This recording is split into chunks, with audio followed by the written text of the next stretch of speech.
YouTube channel असबाक पर आपका एक बार फिर खैर मकदम है। हम वक्तन फ़वक्तन मुख्तलिफ कहानियाँ, किस्से, नज़में, गज़लें और दीगर मालूमाती वीडियोज़ आपकी खिदमत में पेश करते रहेंगे। तो चलिए आज मारूफ मुसन्निफ सादत हसन मंटो की मकबूल तसनीफ तौबा टेक सिंह से आशना होते हैं। बंटवारे के 2-3 साल बाद पाकिस्तान और हिंदुस्तान की हुकूमतों को ख्याल आया कि अखलाकी कैदियों की तरह पागलों का भी तबादला होना चाहिए, यानी जो मुसलमान पागल हिंदुस्तान के पागल खानों में हैं उन्हें पाकिस्तान पहुंचा दिया जाए और जो हिंदू और सिख पाकिस्तान के पागल खानों में हैं उन्हें हिंदुस्तान के हवाले कर दिया जाए। मालूम नहीं ये बात माकूल थी या गैर माकूल। बहरहाल दानिशमंदों के फैसले के मुताबिक इधर उधर ऊंची सतह की कॉन्फ्रेंसें हुई और बिलाखिर एक दिन पागलों के तबादले के लिए मुकर्रर हो गया। अच्छी तरह छानबीन की गई। वो मुसलमान पागल जिनके लवाहिकीन हिंदुस्तान ही में थे वहीं रहने दिए गए थे, जो बाकी थे उनको सरहद पर रवाना कर दिया गया। यहाँ पाकिस्तान में चूंकि करीब करीब तमाम हिंदू सिख जा चुके थे, इसीलिए किसी को रखने रखाने का सवाल ही न पैदा हुआ। जितने हिंदू सिख पागल थे सबके सब पुलिस की हिफाजत में बॉर्डर पर पहुंचा दिए गए। उधर का मालूम नहीं, लेकिन इधर लाहौर के पागल खाने में जब इस तबादले की खबर पहुंची तो बड़ी दिलचस्प चहमगोइयां होने लगी। एक मुसलमान पागल जो 12 बरस से हर रोज बाकायदगी के साथ जमींदार पढ़ता था, उससे जब उसके एक दोस्त ने पूछा, मौलवी साहब ये पाकिस्तान क्या होता है, तो उसने बड़े गौर व फिक्र के बाद जवाब दिया, हिंदुस्तान में एक ऐसी जगह है जहां उस्तरे बनते हैं। ये जवाब सुनकर उसका दोस्त मुतमईन हो गया। इसी तरह एक सिख पागल ने एक दूसरे सिख पागल से पूछा, सरदार जी हमें हिंदुस्तान क्यों भेजा जा रहा है, हमें तो वहां की बोली नहीं आती। दूसरा मुस्कुराया, मुझे तो हिंदुस्तानों की बोली आती है, हिंदुस्तानी बड़े शैतानी अकड़ अकड़ फिरते हैं। एक दिन नहाते नहाते एक मुसलमान पागल ने पाकिस्तान जिंदाबाद का नारा इस जोर से बुलंद किया कि फर्श पर फिसल कर गिरा और बेहोश हो गया। बास पागल ऐसे भी थे जो पागल नहीं थे। उनमें अक्सरियत ऐसे कातिलों की थी जिनके रिश्तेदारों ने अफसरों को दे दिलाकर पागल खाने भिजवा दिया था कि फांसी के फंदे से बच जाएं। ये कुछ समझते थे कि हिंदुस्तान क्यों तकसीम हुआ है और ये पाकिस्तान क्या है, लेकिन सही वाकयात से वो भी बेखबर थे। अखबारों से कुछ पता नहीं चलता था और पहरेदार सिपाही अनपढ़ और जाहिल थे। उनकी गुफ्तगुओं से भी वो कोई नतीजा बरामद नहीं कर सकते थे। उनको सिर्फ इतना मालूम था कि एक आदमी मोहम्मद अली जिन्ना है जिसको कायदे आजम कहते हैं। उसने मुसलमानों के लिए एक अलहदा मुल्क बनाया है जिसका नाम पाकिस्तान है। ये कहाँ है, इसका महल वकू क्या है, इसके मुतालिक वो कुछ नहीं जानते थे। यही वजह है कि पागल खाने में सब पागल जिनका दिमाग पूरी तरह माऊफ नहीं हुआ था इस मुकस्मे में गिरफ्तार थे कि वो पाकिस्तान में है या हिंदुस्तान में। अगर हिंदुस्तान में है तो पाकिस्तान कहाँ है? अगर वो पाकिस्तान में है तो ये कैसे हो सकता है कि वो कुछ अरसे पहले यहीं रहते हुए भी हिंदुस्तान में थे। एक पागल तो पाकिस्तान और पाकिस्तान के चक्कर में कुछ ऐसा गिरफ्तार हुआ कि और ज्यादा पागल हो गया। झाड़ू देते एक दिन दरख्त पर चढ़ गया और टहनी पर बैठकर 2 घंटे मुसलसल तकरीर करता रहा जो पाकिस्तान और हिंदुस्तान के नाजुक मसले पर थी। सिपाहियों ने उसे नीचे उतरने को कहा तो वो और ऊपर चढ़ गया। डराया धमकाया गया तो उसने कहा, मैं हिंदुस्तान में रहना चाहता हूँ, न पाकिस्तान में। मैं इस दरख्त पर ही रहूंगा। बड़ी मुश्किलों के बाद जब उसका दौरा सर्द पड़ा तो वो नीचे उतरा और अपने हिंदू सिख दोस्तों से गले मिल मिल कर रोने लगा। इस ख्याल से उसका दिल भर आया था कि वो उसे छोड़कर हिंदुस्तान चले जाएंगे। एक एमएससी पास रेडियो इंजीनियर में, जो मुसलमान था और दूसरे पागलों से बिल्कुल अलग थलग, बाग की एक खास रविश पर सारा दिन खामोश टहलता रहता था, ये तब्दीली नमूदार हुई कि उसने तमाम कपड़े उतारकर दफादार के हवाले कर दिए और नंग धड़ंग सारे बाग में चलना फिरना शुरू कर दिया। चिन्योट के एक मोटे मुसलमान पागल ने, जो मुस्लिम लीग का सरगर्म कारकुन रह चुका था और दिन में 15-16 मर्तबा नहाया करता था, यकलख्त ये आदत तर्क कर दी। उसका नाम मोहम्मद अली था। चुनाचा उसने एक दिन अपने जंगले में ऐलान कर दिया कि वो कायदे आजम मोहम्मद अली जिन्ना है। उसकी देखा देखी एक सिख पागल मास्टर तारा सिंह बन गया। करीब था कि उस जंगले में खून खराबा हो जाए, मगर दोनों को खतरनाक पागल करार देकर अलहदा अलहदा बंद कर दिया गया। लाहौर का एक नौजवान हिंदू वकील था जो मोहब्बत में नाकाम होकर पागल हो गया था। जब उसने सुना कि अमृतसर हिंदुस्तान में चला गया है तो उसे बहुत दुख हुआ। उसी शहर की एक हिंदू लड़की से उसे मोहब्बत हुई थी। गो उसने उस वकील को ठुकरा दिया था, मगर दीवानगी की हालत में भी वो उसको नहीं भूलता था। चुनाचा वो उन तमाम हिंदू और मुस्लिम लीडरों को गालियां देता था जिन्होंने मिल मिलाकर हिंदुस्तान के 2 टुकड़े कर दिए। उसकी महबूबा हिंदुस्तानी हो गई और वो पाकिस्तानी। जब तबादले की बात शुरू हुई तो वकील को कई पागलों ने समझाया कि वो दिल बुरा ना करे, उसको हिंदुस्तान भेज दिया जाएगा, उस हिंदुस्तान में जहां उसकी महबूबा रहती है। मगर वो लाहौर छोड़ना नहीं चाहता था, इसलिए कि उसका ख्याल था कि अमृतसर में उसकी प्रैक्टिस नहीं चलेगी। यूरोपियन वार्ड में एंग्लो इंडियन पागल थे। उनको जब मालूम हुआ कि हिंदुस्तान को आजाद करके अंग्रेज चले गए हैं तो उनको बहुत सदमा हुआ। वो छुप छुप कर घंटों आपस में इस अहम मसले पर गुफ्तगू करते रहते कि पागल खाने में अब उनकी हैसियत किस किस्म की होगी। यूरोपियन वार्ड रहेगा या उड़ा दिया जाएगा? ब्रेकफास्ट मिला करेगा या नहीं? क्या उन्हें डबल रोटी के बजाय ब्लडी इंडियन चपाती तो जहरमार नहीं करना पड़ेगी? एक सिख था जिसको पागल खाने में दाखिल हुए 15 बरस हो चुके थे। हर वक्त उसकी जबान से ये अजीब और गरीब अल्फाज सुनने में आते थे। उपुड़ दी, गुड़गुड़ दी, एनेक्स दी, बेध्याना दी, मंग दी, दाल ऑफ दी लालटेन। दिन को सोता था न रात को।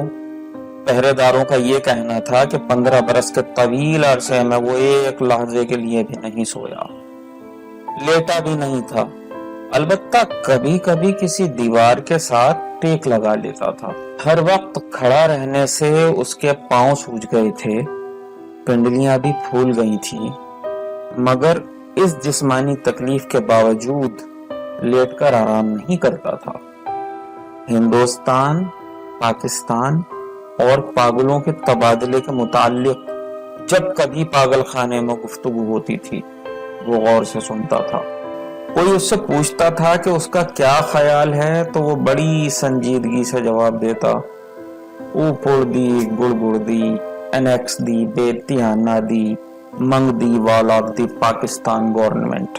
लेकिन बाद में ऑफ दी पाकिस्तान गवर्नमेंट की जगह of the Toba Tek Singh government ने ले ली और उसने दूसरे पागलों से पूछना शुरू किया कि टोबा टेक सिंह कहाँ है, जहां का वो रहने वाला है। लेकिन किसी को मालूम नहीं था कि वो पाकिस्तान में है या हिंदुस्तान में। जो बताने की कोशिश करते थे खुद इस उलझाव में गिरफ्तार हो जाते थे कि सियालकोट पहले हिंदुस्तान में होता था पर अब सुना है कि पाकिस्तान में है।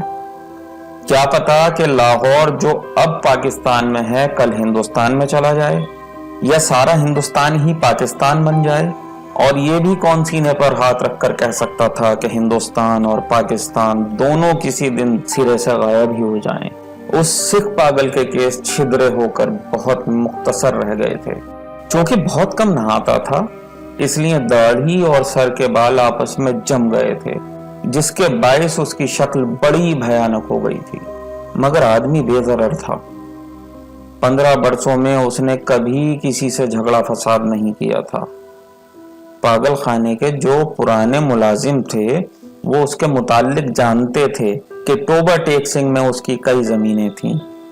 اچھا کھاتا پیتا زمیندار تھا کہ اچانک دماغ الٹ گیا۔ اس کے رشتہ دار لوہے کی موٹی موٹی زنجیروں میں اسے باندھ کر لائے اور پاگل خانے میں داخل کرا گئے۔ مہینے میں ایک بار ملاقات کے لیے یہ لوگ آتے تھے اور اس کی خیر خیریت دریافت کر کے چلے جاتے تھے۔ ایک مدت تک یہ سلسلہ جاری رہا، پر جب پاکستان ہندوستان کی گڑبڑ شروع ہوئی تو ان کا آنا بند ہو گیا۔ اس کا نام بشن سنگھ تھا، مگر اسے توبہ ٹیک سنگھ کہتے تھے۔ اس کو یہ قطعاً معلوم نہیں تھا کہ دن کون سا ہے، مہینہ کون سا ہے یا کتنے سال بیت چکے ہیں، لیکن ہر مہینہ جب اس کے عزیز و اقارب اس سے ملنے کے لیے آتے تھے تو اسے اپنے آپ پتہ چل جاتا تھا۔ چنانچہ وہ دفعدار سے کہتا کہ اس کی ملاقات آ رہی ہے۔ اس دن وہ اچھی طرح نہاتا، بدن پر خوب صابن گھستا اور سر میں تیل لگا کر کنگھا کرتا۔ اپنے کپڑے جو وہ کبھی استعمال نہیں کرتا تھا نکلوا کے پہنتا اور یوں سج کر ملنے والوں کے پاس جاتا۔ وہ اس سے کچھ پوچھتے تو وہ خاموش رہتا، یا کبھی کبھار اوپڑ دی، گڑ گڑ دی، انیکس دی، بیتیانہ دی، منگ دی، وال آف دی لالٹین کہہ دیتا۔ اس کی ایک لڑکی تھی جو ہر مہینے ایک انگلی بڑھتی بڑھتی 15 برسوں میں جوان ہو گئی تھی۔ بشن سنگھ اس کو پہچانتا ہی نہیں تھا۔ وہ بچی تھی تب بھی اپنے باپ کو دیکھ کر روتی تھی، جوان ہوئی تب بھی اس کی آنکھوں سے آنسو بہتے تھے۔ پاکستان اور ہندوستان کا قصہ شروع ہوا تو اس نے دوسرے پاگلوں سے پوچھنا شروع کیا کہ توبہ ٹیک سنگھ کہاں ہے؟ جب اطمینان بخش جواب نہ ملا تو اس کی پریت دن بدن بڑھتی گئی۔ اب ملاقات بھی نہیں آتی تھی۔ پہلے تو اسے اپنے آپ پتہ چل جاتا تھا کہ ملنے والے آ رہے ہیں، پر اب جیسے اس کے دل کی آواز بھی بند ہو گئی تھی جو اسے ان کی آمد کی خبر دے دیا کرتی تھی۔ اس کی بڑی خواہش تھی کہ وہ لوگ آئیں جو اس سے ہمدردی کا اظہار کرتے تھے اور اس کے لیے پھل، مٹھائیاں اور کپڑے لاتے تھے۔ وہ اگر ان سے پوچھتا کہ توبہ ٹیک سنگھ کہاں ہے تو وہ اسے یقیناً بتا دیتے کہ پاکستان میں ہے یا ہندوستان میں، کیونکہ اس کا خیال تھا کہ وہ توبہ ٹیک سنگھ ہی سے آتے ہیں جہاں اس کی زمینیں ہیں۔ پاگل خانے میں ایک پاگل ایسا بھی تھا جو خود کو خدا کہتا تھا۔ اس سے جب ایک روز بشن سنگھ نے پوچھا کہ توبہ ٹیک سنگھ پاکستان میں ہے یا ہندوستان میں، تو اس نے حسب عادت کہا لگایا اور کہا وہ پاکستان میں ہے نہ ہندوستان میں، اس لیے کہ ہم نے ابھی تک حکم نہیں دیا۔ بشن سنگھ نے اس خدا سے کئی مرتبہ منت سماجت سے کہا وہ حکم دے دے تاکہ جھنجھٹ ختم ہو، مگر وہ بہت مصروف تھا، اس لیے کہ اسے اور بے شمار حکم دینے تھے۔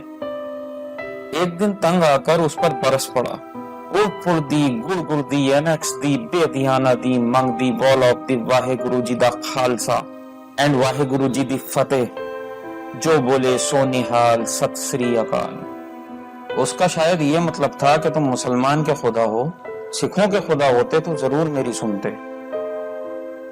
تبادلے سے کچھ دن پہلے توبہ ٹیک سنگھ کا ایک مسلمان جو اس کا دوست تھا ملاقات کے لیے آیا۔ پہلے وہ کبھی نہیں آیا تھا۔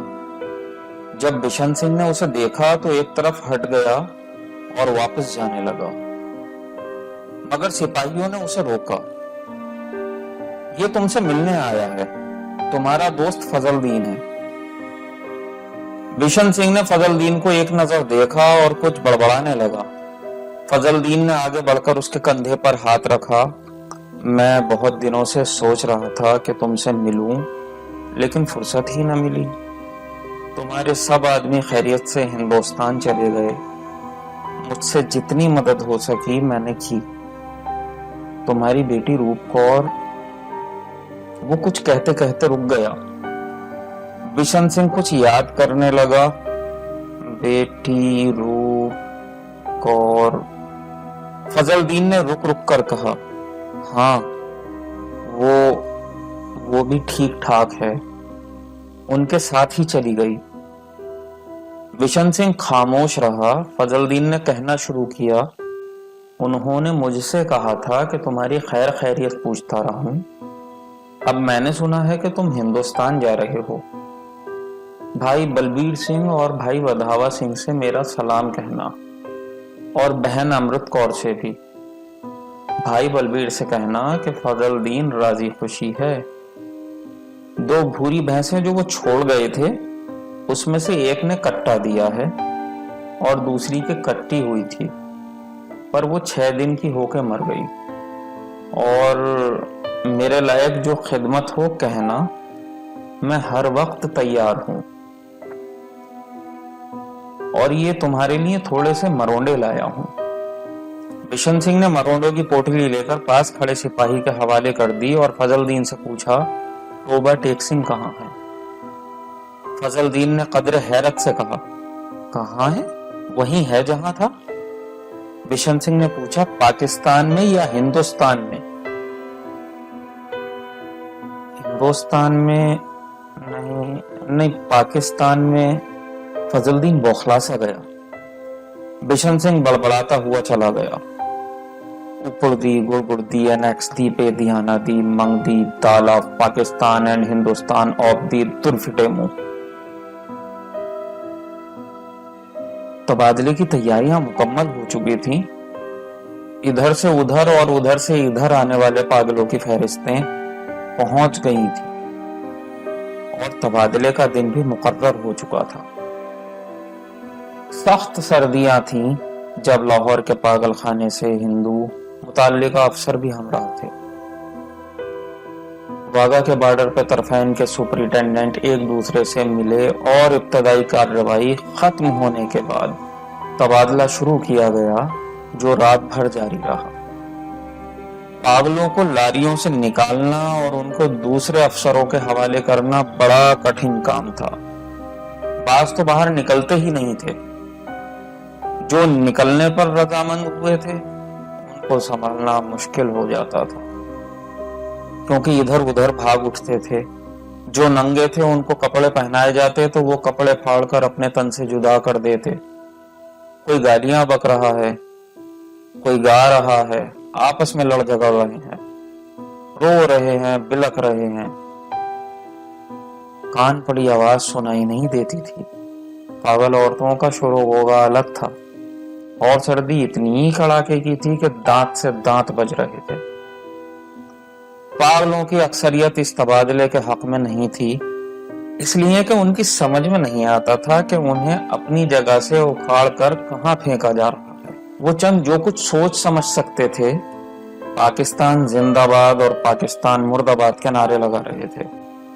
2-3 مرتبہ فساد ہوتے ہوتے بچا، کیونکہ بعض مسلمانوں اور سکھوں کو یہ نعرہ سن کر طیش آ گیا تھا۔